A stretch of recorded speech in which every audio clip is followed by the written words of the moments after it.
Hey Links family, great to be able to connect with you on this month's E-Link. It has been a really exciting month. We have had teams out in Malawi from Ashwood Church, one of our church partners. We've had people running the marathon for us.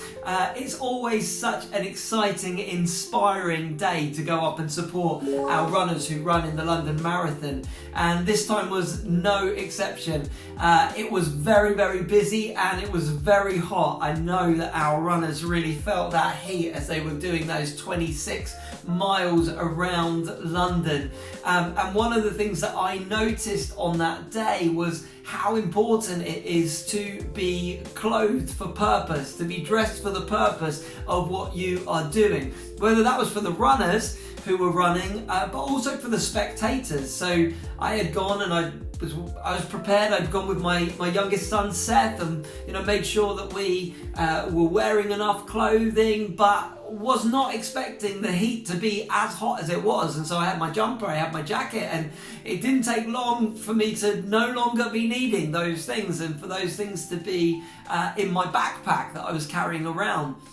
I really noticed how important it was for the runners to know that they were clothed for purpose as well, that they had the right clothing on, breathable material. The kind of trainers that they were using was of the utmost importance to make sure that they would be able to do the very best that they could do within the race itself. Now, often you'll see people when they're running the marathon and they'll be dressed up in all kinds of different things. I remember watching Big Ben running along on Sunday, and somebody dressed in like this full outfit of the huge clock tower there, and just incredible different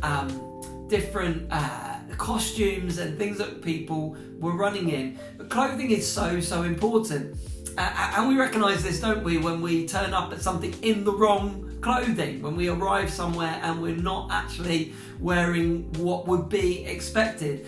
I'm sure for many of the listeners, you've experienced that when you've arrived at a formal gathering in something a little more informal than you were thinking that you were needing to wear. And so we see this importance of being clothed in the right clothing. And this really spoke to me out of Colossians 3.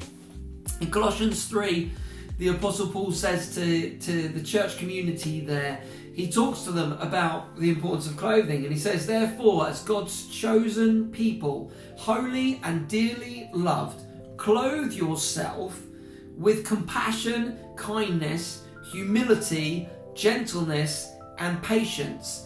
Bear with each other and forgive one another if any of you has a grievance against someone. Forgive as the Lord forgave you." Wow.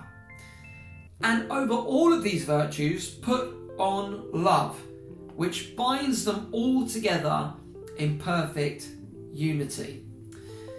I love that the Apostle Paul uses this language because we can identify with this language.